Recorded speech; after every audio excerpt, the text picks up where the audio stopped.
ओम नमः शिवाय। जय गुरु गोरखनाथ। दोस्तों, आज हम लेकर आए हैं गुरु गोरखनाथ जी की अमर कथा का वॉल्यूम 3। जैसा कि आपने दूसरे भाग में देखा, गुरु गोरखनाथ जी ने कैसे बजरंग बली के पहरे और रानी मैनाकिनी के मोह को तोड़ते हुए गुरु मचिंद्रनाथ जी को त्रिया राज्य से निकाला। कैसे गुरु गोरखनाथ ने अपने गुरु मचिंद्रनाथ जी का सांसारिक मोह तोड़कर नेपाल के राजा महेंद्र देव को राजगद्दी से हटाकर बलवंत देव को नया राजा बनाया। कैसे गुरु गोरखनाथ जी के एक प्रण के कारण मचिंद्रनाथ जी ने अपने शरीर को छोड़कर मृत राजा त्रिविक्रम के शरीर में जाकर गुरु गोरखनाथ जी को 12 साल तक अपने असली शरीर की रक्षा करने का आदेश दिया। अगर ये कथा आपको पसंद आए तो लाइक, सब्सक्राइब और कमेंट में जय गुरु गोरखनाथ जी जरूर लिखें। अब बिना देर किए चलिए इस कथा के अगले भाग की ओर बढ़ते हैं। गुरु गोरखनाथ जी ध्यान मग्न बैठे थे। उनके मन में एक ही चिंता थी, गुरु मच्छिंद्रनाथ जी के मृत शरीर को 12 वर्षों तक सुरक्षित कैसे रखा जाए। उनके साथ औगरनाथ और चटपटनाथ भी बैठे थे, लेकिन इस कठिन समस्या का कोई समाधान नहीं सूझ रहा था। समय बीतता गया, परंतु उत्तर अब भी अनसुलझा था। इसी दौरान पास के जंगल में एक चरवाहिन अपनी बकरियों को चरा रही थी।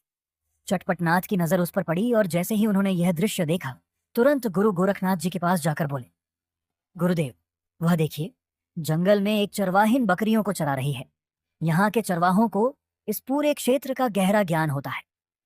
संभव है कि इसे ऐसी कोई उपयुक्त जगह ज्ञात हो जहां गुरु मच्छिंद्रनाथ जी के शरीर को सुरक्षित रखा जा सके। गुरु गोरखनाथ जी ने गंभीर स्वर में कहा, तो ठीक है ओघरनाथ, इस चरवाहिन को हमारे पास बुलाओ। गुरु जी की आज्ञा पाते ही ओघरनाथ चरवाहिन के पास पहुंचे और बोले, हे देवी, हमारे गुरु जी ने आपको बुलाया है। चरवाहिन ने ठहर कर पूछा, हे साधु महाराज, पहले यह तो बताइए कि मुझे क्यों बुलाया गया है। ओघरनाथ ने उत्तर दिया, महायोगी गुरु गोरखनाथ जी ने आपको बुलाया है, कारण स्वयं वे ही बताएंगे। चरवाहिन कुछ क्षण सोचती रही, फिर सहमति में सिर हिलाया और ओघरनाथ के साथ गुरु गोरखनाथ जी के समक्ष पहुंची। उसने श्रद्धा से सिर झुकाया और बोली, हे गुरु गोरखनाथ जी, प्रणाम। आपने मुझे किस लिए बुलाया है। योगीराज गोरखनाथ जी ने शांत स्वर में कहा, तुम्हारा कल्याण हो हे चरवाहिन, मुझे तुम्हारी सहायता की आवश्यकता है। चरवाहिन ने आश्चर्य से गुरु गोरखनाथ जी की ओर देखा और बोली, गुरुदेव, मैं तो एक साधारण चरवाहिन हूं, मैं आपकी क्या सहायता कर सकती हूं। योगीराज गोरखनाथ जी गंभीर स्वर में बोले, यह कार्य ऐसा है जिसमें हमें तुम्हारी ही सहायता चाहिए। मैं अपने गुरु महायोगी मच्छिंद्रनाथ जी के मृत शरीर को किसी ऐसे स्थान पर छिपाना चाहता हूं जहां कोई उसका पता न लगा सके। चरवाहिन यह सुनकर चकित रह गई।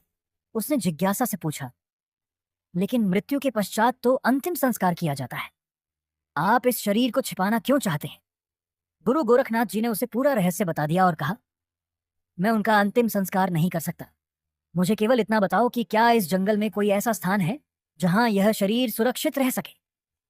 चरवाहिन गहरी सोच में डूब गई। कुछ क्षण बाद उसने कहा, हाँ, यहां से कुछ दूरी पर एक एकांत जगह में एक सुरंग है, वहां यह शरीर पूरी तरह सुरक्षित रह सकता है। मैं आपको वह स्थान दिखा सकती हूं। गुरु गोरखनाथ जी ने सहमति में सिर हिलाया और चरवाहिन उन्हें सुरंग तक ले गई। जब उन्होंने उस सुरंग को देखा तो गोरखनाथ जी के आदेश पर औगरनाथ और चटपटनाथ ने गुरु मच्छिंद्रनाथ जी के शरीर को वहां सुरक्षित रूप से रख दिया। इधर राजा त्रिविक्रम अपने महल में चिंतन कर रहे थे। काफी समय हो गया शिष्य गोरखनाथ से मिले हुए। मैं तो इन राजकाज के कार्यों में इतना उलझ गया कि मैंने गोरखनाथ की कोई सुध ही नहीं ली। पता नहीं उसने मेरे शरीर को कहां सुरक्षित रखा होगा। उसी रात राजा त्रिविक्रम गुरु गोरखनाथ के स्वप्न में प्रकट हुए और बोले, शिष्य गोरख, क्या तुमने मेरे शरीर को सुरक्षित स्थान पर रख दिया है। मुझे इसकी चिंता हो रही है। गुरु गोरखनाथ जी ने शांत भाव से उत्तर दिया, गुरुदेव, आप तनिक भी चिंता न करें। आपका शरीर जंगल की एक गुफा में पूरी तरह सुरक्षित है। यदि आपकी आज्ञा हो तो मैं तीर्थ यात्रा के लिए जाना चाहता हूं, क्योंकि आप तो 12 वर्षों तक राजा के शरीर में ही रहेंगे। तब तक मैं यहां रहकर क्या करूंगा। राजा ने सहमति जताते हुए कहा, ठीक है बेटा गोरख, तुम जा सकते हो, किंतु 12 वर्ष पूरे होने से पहले अवश्य लौट आना, ताकि मैं पुनः अपने शरीर में प्रवेश कर सकूं। गुरु गोरखनाथ जी ने प्रणाम कर कहा, आप निश्चिंत रहें गुरुदेव, मैं समय पर लौट आऊंगा। राजा त्रिविक्रम ने आशीर्वाद दिया। तुम्हारा कल्याण हो गोरख, और अंतर ध्यान हो गए। इस प्रकार गुरु गोरखनाथ जी अपने गुरु मच्छिंद्रनाथ से आज्ञा लेकर तीर्थ यात्रा के लिए प्रस्थान कर गए। उधर गुरु मच्छिंद्रनाथ राजा त्रिविक्रम के शरीर में रहकर अपने धर्म कर्म का पालन करने लगे। कुछ महीनों बाद रानी रेवती की कोख हर्ष से भर गई और उन्होंने एक सुंदर पुत्र को जन्म दिया। राजकुमार का नाम धर्मनाथ रखा गया। संपूर्ण प्रयागराज नगरी में बालक धर्मनाथ के जन्म का उत्सव धूमधाम से मनाया गया। राजकुमार जब 5 वर्ष का हुआ तब एक दिन रानी रेवती प्रसन्नचित्त होकर जंगल में स्थित एक प्राचीन शिव मंदिर में पूजा करने गई। भगवान शिव की प्रार्थना करते हुए रानी ने भावुक होकर कहा, हे भगवान, हे त्रिलोकीनाथ, आपकी माया अपरंपार है। पहले आपने मेरे मृत पति को दोबारा जीवन दिया और अब मेरी गोद पुत्र से भर दी। मैं आपकी अनुकंपा के लिए कृतज्ञ हूं। फिर रानी ने हाथ जोड़कर विनती की, हे भगवान, मेरी बस एक ही अंतिम इच्छा है कि मैं सदा सुहागन रहूं और मेरी मृत्यु मेरे पति से पहले ही हो। उसी समय पास में बैठी एक चरवाहिन यह सब सुन रही थी। उसकी बकरियां वहीं समीप चर रही थी। जैसे ही उसने रानी की प्रार्थना सुनी, वह अचानक जोर से हंस पड़ी। रानी रेवती ने जब चरवाहिन को हंसते देखा तो उसे गहरी जिज्ञासा हुई। उसने तुरंत पूछा, चरवाहिन, तुम्हें हंसी क्यों आई? यहां हंसने का तो कोई कारण ही नहीं था। निश्चित ही इसके पीछे कोई रहस्य है। सच सच बताओ। चरवाहिन घबराई और सिर झुकाकर बोली, क्षमा करें महारानी, मुझे तो बस यूं ही हंसी आ गई थी। कृपया मुझे क्षमा करें। रानी का स्वर कठोर हो गया। हम तुम्हें क्षमा तभी करेंगे जब तुम हमें हंसने का कारण बताओगे। यह मत भूलो कि तुम महारानी रेवती के सामने खड़ी हो। यदि सच नहीं बताया तो तुम्हें कठोर दंड मिलेगा। चरवाहिन अब भयभीत हो गई। वह कांपते हुए बोली, महारानी, कृपया मुझसे यह सच मत पूछिए। यदि मैंने सच बता दिया तो बड़ा अनर्थ हो जाएगा। रानी अब अधीर हो रही थी। उसने दृढ़ता से कहा, तुम निश्चिंत रहो, मैं तुम्हें कोई दंड नहीं दूंगी। बस जो भी सत्य है उसे शीघ्र बताओ। चरवाहिन ने गहरी सांस ली और धीरे से कहा, महारानी, आज से 5 वर्ष पूर्व जब महाराज का निधन हो गया था, तब योगी मच्छिंद्रनाथ जी ने उनके शरीर में प्रवेश कर उन्हें पुनः जीवित किया था। वर्तमान में जो राजा के रूप में हैं, वे वास्तव में योगी मच्छिंद्रनाथ जी हैं। आप विधवा होकर भी सुहागन बनी हुई हैं। यही कारण था कि जब आपने भगवान से सदा सुहागन रहने की प्रार्थना की तो मुझे हंसी आ गई। रानी यह सुनकर अवाक रह गई। उसके चेहरे का रंग उड़ गया। चरवाहिन ने आगे कहा, महारानी, एक और महत्वपूर्ण बात यह है कि योगी मच्छिंद्रनाथ केवल 12 वर्षों तक ही महाराज के शरीर में रहेंगे। इसके बाद वे अपने वास्तविक शरीर में लौट जाएंगे। रानी रेवती के चेहरे पर चिंता की लकीरें गहरी हो गई। उसकी आंखों में कुटिलता झलक उठी। वह गहरी सोच में पड़ गई और फिर अपने क्रूर इरादे प्रकट करते हुए बोली कि योगी मच्छिंद्रनाथ को जीवन भर मेरे साथ ही रहना पड़ेगा। रानी रेवती के होठों पर एक क्रूर मुस्कान खेल गई। उसने सैनिकों को बुलाकर कठोर स्वर में आदेश दिया, इस जंगल में एक सुरंग है जहां एक योगी का मृत शरीर रखा गया है। जाओ, उसी क्षण वहां पहुंचो और उस मृत शरीर को छोटे छोटे टुकड़ों में काटकर पूरे जंगल में बिखेर दो। सैनिक घबराकर बोला, महारानी, यह कार्य करने में बहुत भय लग रहा है। क्या यह उचित रहेगा? रानी के चेहरे पर कठोरता उभर आई। उसने कड़े स्वर में कहा, उचित अनुचित तय करना मेरा काम है, और ध्यान रहे यह बात हमेशा राज ही रहनी चाहिए। सैनिकों ने सिर झुकाया और आदेश का पालन करने के लिए जंगल की ओर चल पड़े।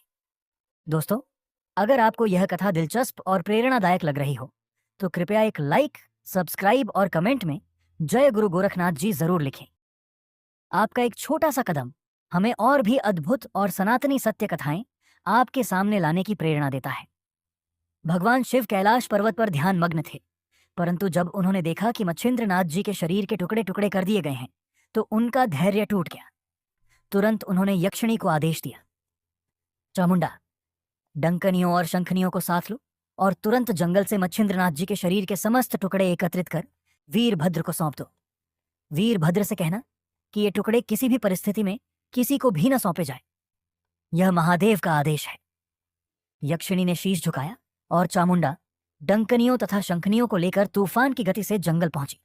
वहां उन्होंने मच्छिंद्रनाथ जी के शरीर के बिखरे हुए टुकड़ों को एकत्र किया और उन्हें वीरभद्र को सौंपकर भगवान शिव का आदेश सुना दिया। उधर योगी गोरखनाथ जी तीर्थ यात्रा कर रहे थे। वे नवनाथ धर्म का प्रचार प्रसार कर रहे थे और असंख्य भक्तों को ज्ञान का प्रकाश दे रहे थे। समय का चक्र अपनी गति से चलता रहा और 12 वर्षों की अवधि पूर्ण होने को आई। तीर्थ यात्रा से लौटते समय गुरु गोरखनाथ जी को अपने शिष्य चौरंगी नाथ की याद आई और वे उससे मिलने के लिए उसके पास पहुंचे।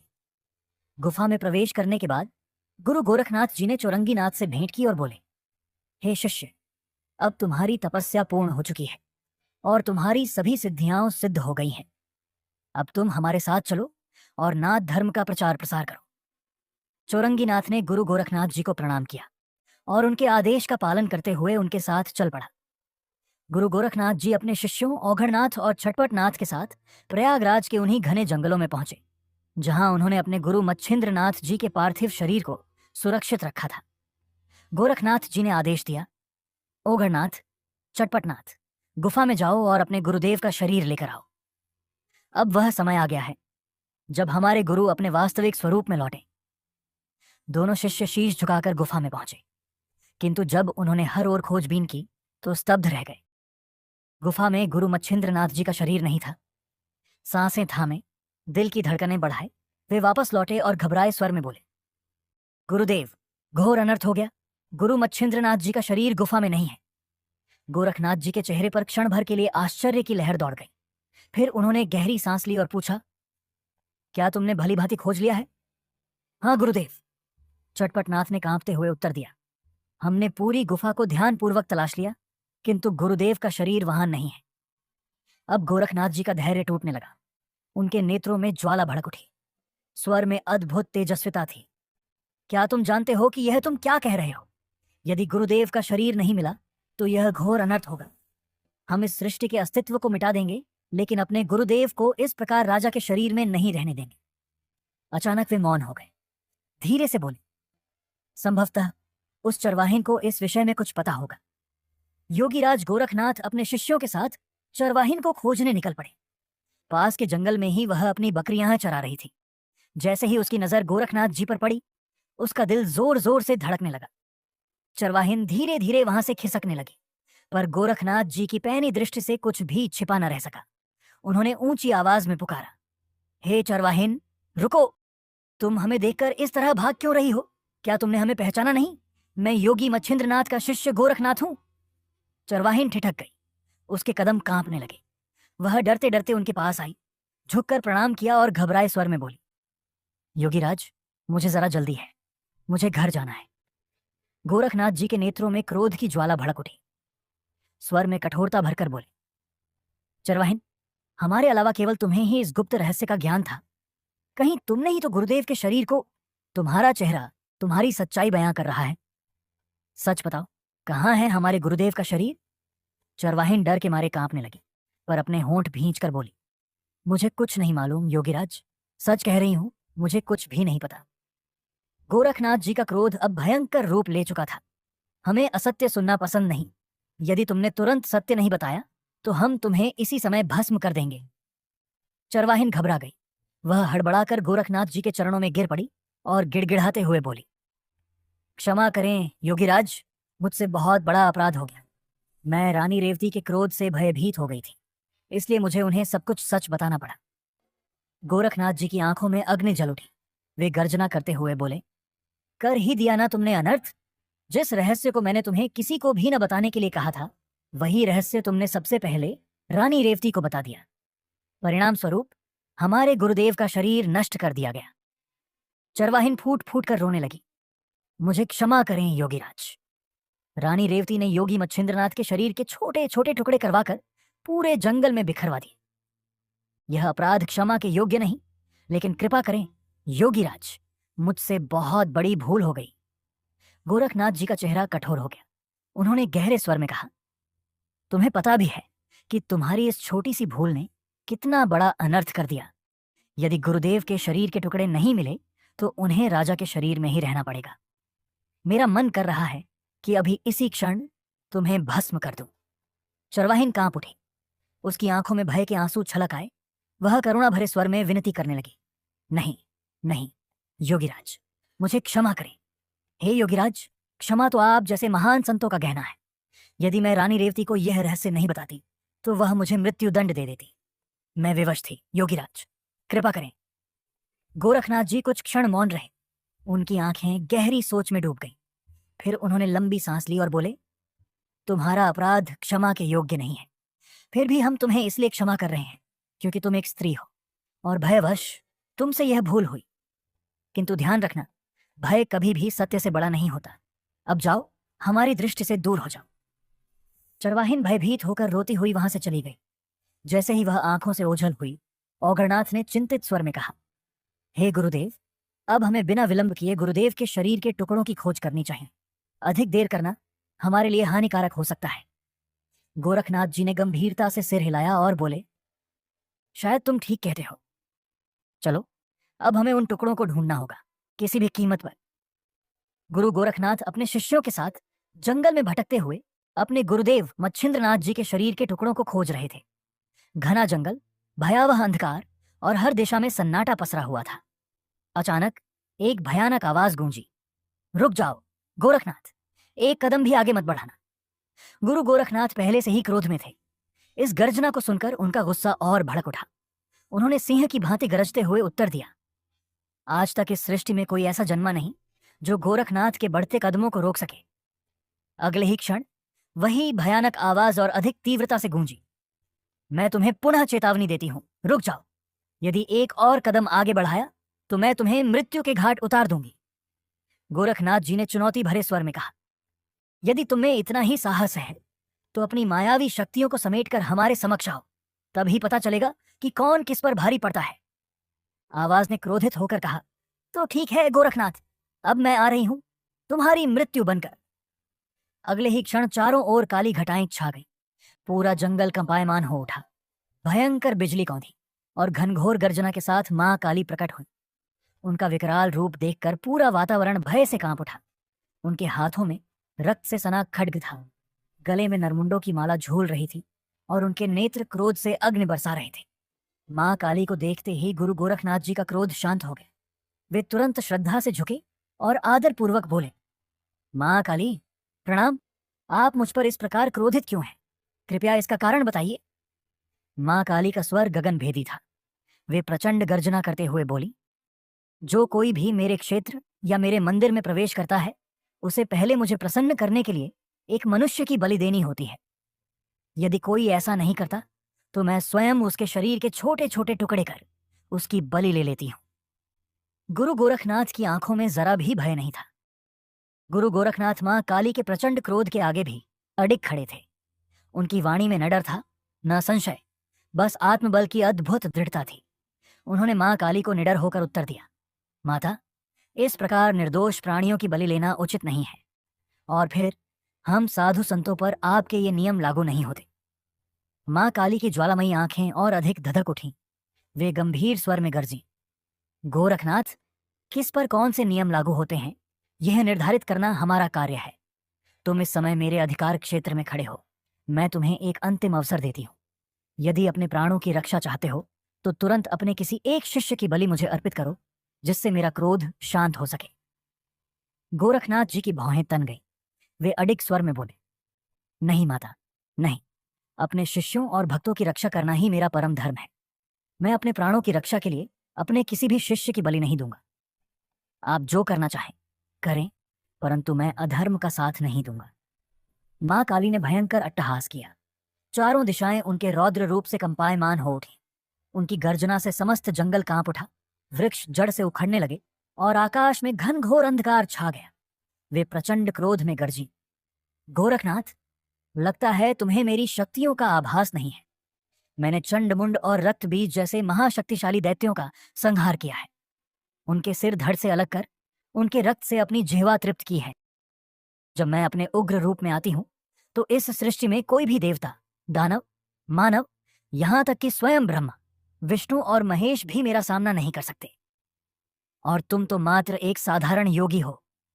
मां काली की भयंकर गर्जना से पूरा वातावरण थर्रा उठा। ऐसा प्रतीत हो रहा था मानो स्वयं काल अपना विकराल स्वरूप धारण कर चुका हो। मां काली के इन शब्दों को सुनकर गुरु गोरखनाथ भी प्रचंड तेज से चमक उठे। उनकी आंखों में वैराग्य की अग्नि दहक उठी। वे क्रोध से सिंह के समान दहाड़े। माता, ऐसा प्रतीत होता है कि आपका अब तक किसी महायोगी से सामना नहीं हुआ, अन्यथा आपको उनकी शक्ति का आभास होता। हम योगी सैकड़ों हजारों वर्षों तक घोर तपस्या करते हैं, तब जाकर हमें अपार दिव्य शक्तियां प्राप्त होती हैं। हम इस संसार के कल्याण के लिए कार्य करते हैं, तभी यह सृष्टि सुचारू रूप से चलती है। गोरखनाथ जी की वाणी आकाश में गूंज उठी। वे उंगली उठाकर बोले, स्वयं ब्रह्मा द्वारा लिखे गए भाग्य को हम मात्र एक क्षण में बदल सकते हैं, परंतु हमारे लिखे भाग्य को इस सृष्टि में कोई भी बदलने की क्षमता नहीं रखता। मैं योगी गोरखनाथ धरती, आकाश, पाताल और 10 दिशाओं को साक्षी मानकर आपको खुली चेतावनी देता हूं। जो करना है कर लीजिए। गुरु गोरखनाथ और मां काली के बीच महाभयंकर संग्राम छिड़ चुका था। आकाश बिजली की गर्जना से थर्रा उठा, पृथ्वी कांपने लगी और दिशाएं रक्तवर्ण हो गई। मां काली ने अपना विकराल स्वरूप धारण कर लिया। रक्त रंजित तलवार से सजीवों के प्राण हरने को आतुर विकट अट्टहास करती, चारों दिशाओं में विध्वंस मचाने को उद्यत। परंतु गुरु गोरखनाथ भी कोई साधारण योगी नहीं थे। वे अडिग खड़े थे, उनके नेत्रों में धधकता वैराग्य और शरीर से प्रज्वलित हो रही सिद्धियों की महाज्योति। मां काली ने भयंकर शक्ति संपन्न अस्त्रों से आक्रमण करना आरंभ किया, किंतु हर वार को गोरखनाथ जी ने अपनी अलौकिक सिद्धियों से निष्फल कर दिया। उनका एक एक मंत्र, एक एक शक्ति मां काली के प्रहारों को चूर्ण कर रही थी। मां काली क्रोध से जल उठी। उन्होंने एक भयंकर नरभक्षी मक्खी का रूप धारण किया, जिसकी एक बार काटने से ही कोई भी प्राणी तत्काल मृत्यु को प्राप्त हो जाए। वह मक्खी रूप धारण कर वे सीधा गुरु गोरखनाथ की ओर लपकी, उन्हें निगलने के लिए। लेकिन इससे पहले कि मां काली अपने उद्देश्य में सफल हो पाती, गुरु गोरखनाथ ने अपने शरीर को विशालकाय बना लिया। वे इतने विराट हो गए कि स्वयं मां काली उस मक्खी रूप में उनके समक्ष तुच्छ प्रतीत होने लगी। और फिर अगले ही क्षण गोरखनाथ जी ने मां काली को स्वयं ही निगल लिया। गुरु गोरखनाथ ने अपने शरीर के सभी छिद्र बंद कर लिए, जिससे मां काली उनके भीतर ही कैद हो गई। वे ध्यानमग्न हो गए और उनके भीतर उत्पन्न योग अग्नि इतनी प्रचंड थी कि मां काली के लिए उसे सहन करना असंभव हो गया। मां काली चीख पड़ी, तड़प उठी, उनका पूरा अस्तित्व जलने लगा। उन्होंने पुकार लगाई, महायोगी, शिव अवतारी गुरु गोरखनाथ, मुझे बाहर निकालिए। मैं इस अग्नि में भयंकर जल रही हूं। यह पीड़ा असहनीय है। कृपा करें संत शिरोमणि, आप विजयी हुए, मैं पराजित हो गई। गुरु गोरखनाथ की वाणी गंभीर और अडिग थी। क्यों माता, आप तो स्वयं महाशक्ति हैं। इस सृष्टि में कोई आपका सामना नहीं कर सकता। हम तो मात्र धूनी रमाने वाले मामूली योगी हैं, फिर यह कैसी पराजय। मां काली ने करुण स्वर में उत्तर दिया, हे महायोगी, मुझे क्षमा करें। मैं आपकी योग शक्ति से अनभिज्ञ थी। अपने अभिमान में मैंने आपको ललकारा, जिसका मुझे गहरा पश्चाताप है। आप में तो साक्षात भगवान शिव का तेज समाहित है। कृपा कर अपनी योग शक्ति समेट लीजिए और मुझे इस अग्नि से शीघ्र बाहर निकालिए। अब मुझे किसी बलि की आवश्यकता नहीं है। गुरु गोरखनाथ जी ने कठोर स्वर में कहा, नहीं माता, मैं आपको इस प्रकार मुक्त नहीं करूंगा। यदि आपको बाहर आना है तो आपको मुझे 3 वचन देने होंगे। यदि आप इन्हें स्वीकार करती हैं तभी मैं आपको बाहर निकालूंगा। शीघ्र बताइए, आप मुझसे कौन कौन से 3 वचन चाहते हैं। वे गिड़गिड़ाते स्वर में बोली, हे योगीराज, मुझे इस भयंकर अग्नि से मुक्त करें। मैं आपके समक्ष नतमस्तक हूं। गुरु गोरखनाथ ने अडिग स्वर में कहा, माता, मेरी शर्तें सुनो। यदि तुम इन्हें स्वीकार करोगी तभी तुम्हें मुक्त करूंगा। मां काली ने व्याकुलता से उत्तर दिया, हे योगीराज, मुझे जो भी वचन देना पड़े मैं देने को तैयार हूं। कृपया शीघ्र बताइए। गुरु गोरखनाथ ने गूंजते स्वर में कहा, पहला वचन, आज के बाद आप अपने क्षेत्र या मंदिर में किसी भी मनुष्य की बलि नहीं लेंगे। दूसरा वचन, आपके दर पर जो भी भक्त आएगा उसे उसकी सच्ची भक्ति के आधार पर फल मिलेगा, न कि धन या भेंट चढ़ाने से। तीसरा वचन, आज के बाद किसी भी साधु संत का अपमान नहीं करोगी, बल्कि उन्हें उचित सम्मान दोगी। मां काली ने श्रद्धा से सिर झुका लिया, हे योगीराज, मैं आपके तीनों वचन स्वीकार करती हूं। अब कृपा कर मुझे इस अग्नि से मुक्त करें। गुरु गोरखनाथ ने तेजस्वी स्वर में कहा, ठीक है माता। उन्होंने अपने योग बल से मां काली को अपने शरीर से मुक्त कर दिया। मां काली के मुक्त होते ही सारा वातावरण शांत हो गया। दिशाएं पुनः प्रकाशित हो उठी और आकाश में दिव्य प्रकाश फैल गया। मां काली ने श्रद्धा से गुरु गोरखनाथ जी को प्रणाम किया और कहा, हे योगीराज, आपने मेरा अहंकार चूर चूर कर दिया और सत्य का बोध कराया। अब मुझे झांत हुआ कि इस सृष्टि में कोई भी स्वयं को सर्वशक्तिमान न समझे। गुरु गोरखनाथ ने गंभीर स्वर में उत्तर दिया, माता, सच्ची महानता शस्त्रों और युद्ध में नहीं बल्कि लोक कल्याण में होती है। मां काली ने कृतज्ञता प्रकट की और अंतर ध्यान हो गई। और इस प्रकार गुरु गोरखनाथ ने मां काली को वचनबद्ध कर बलि प्रथा का अंत कर दिया। और अपने गुरुदेव को पुनः प्राप्त करने के लिए जंगल में खोज अभियान शुरू कर दिया। तभी चौरंगीनाथ और चटपटनाथ वहां आ पहुंचे और श्रद्धा से बोले, गुरुदेव प्रणाम, आप धन्य हैं। आज हमें पूर्ण विश्वास हो गया कि समस्त सृष्टि में आपके समान कोई नहीं। गुरु गोरखनाथ जी गंभीर स्वर में बोले, हे औघड़नाथ, अब हमारा पहला कार्य गुरुदेव की अस्थियों को खोजना है। यदि हम हड्डियों के टुकड़े एकत्रित कर पाए तो ही हम गुरुदेव के शरीर को पुनः प्राप्त कर सकते हैं, अन्यथा उन्हें सदा के लिए राजा के शरीर में ही रहना पड़ेगा। चटपटनाथ और औघड़नाथ विनम्रतापूर्वक बोले, गुरुदेव, हमने पूरा जंगल छान मारा, लेकिन हमें गुरुदेव मच्छिंद्रनाथ जी की अस्थियां नहीं मिली। अब इस जंगल में ऐसा कोई स्थान नहीं बचा जहां हमने खोज न की हो। क्या यह संभव नहीं कि हमें भटका दिया गया हो? चटपटनाथ ने संशय प्रकट किया, गुरुदेव, रानी रेवती ने गुरुदेव की हड्डियों को कहीं और फेंकवा दिया हो? गुरु गोरखनाथ जी ने गंभीरता से उत्तर दिया, नहीं चटपटनाथ, चरवाहे ने असत्य नहीं कहा। यह भी संभव है कि अस्थियां जंगल में ही फेंकी गई हो, लेकिन किसी गुप्त शक्ति ने उन्हें वहां से हटा दिया हो। चटपटनाथ ने विचारपूर्वक कहा, गुरुदेव, आप तो अंतर्यामी हैं, अपनी योग शक्ति से यह देख सकते हैं कि गुरुदेव की अस्थियां कहाँ हैं।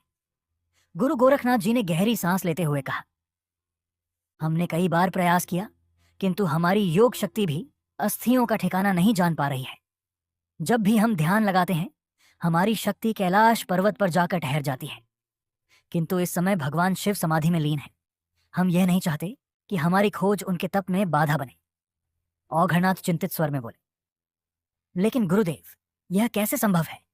यदि हड्डियां इस जंगल में फेंकी गई थी तो वे कैलाश पर्वत तक कैसे पहुंची? चटपटनाथ ने उत्सुकता से कहा, गुरुदेव, क्यों न इस विषय पर स्वयं गुरुदेव मच्छिंद्रनाथ जी से चर्चा की जाए। अब तो वही हमारा मार्गदर्शन कर सकते हैं। गुरु गोरखनाथ जी का चेहरा गंभीर हो गया। उन्होंने गहरी दृष्टि से शिष्यों को देखा और बोले, गुरुदेव के शरीर की रक्षा का उत्तरदायित्व हमारा था। यदि उन्हें ज्ञात हो गया कि उनका शरीर नष्ट हो चुका है तो वे हम पर अत्यंत क्रोधित होंगे। इससे अधिक उन्हें मानसिक पीड़ा होगी। हम नहीं चाहते कि गुरुदेव इस सत्य का सामना करें, अतः हम उनसे कुछ नहीं कहेंगे।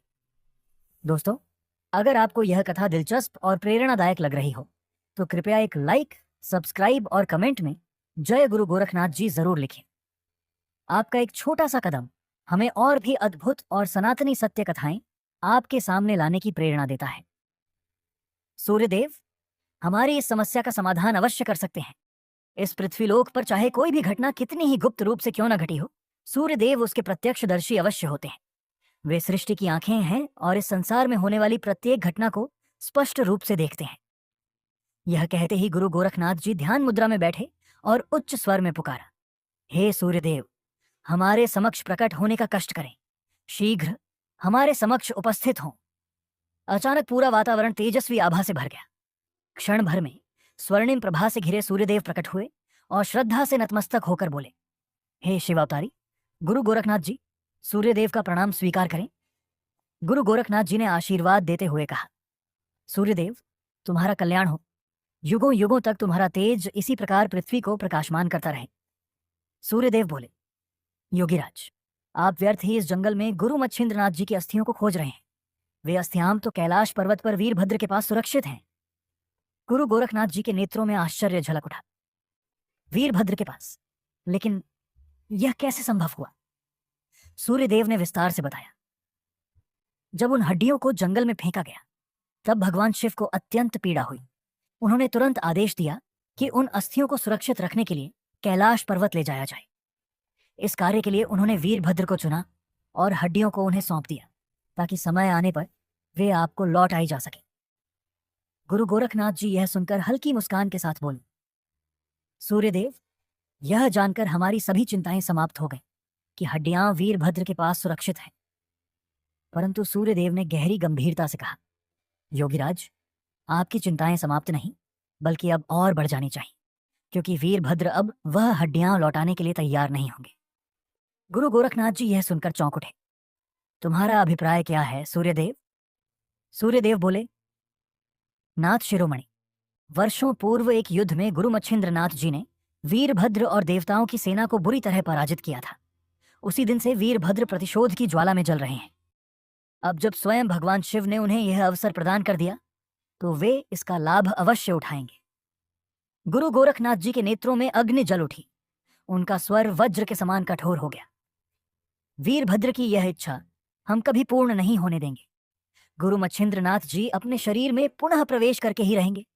यदि वीरभद्र हमारे मार्ग में अवरोध बनेगा तो हम उसे ऐसा दंड देंगे कि वह भविष्य में कभी भी नाथ संप्रदाय के योगियों की ओर आंख उठाकर देखने का साहस नहीं करेगा।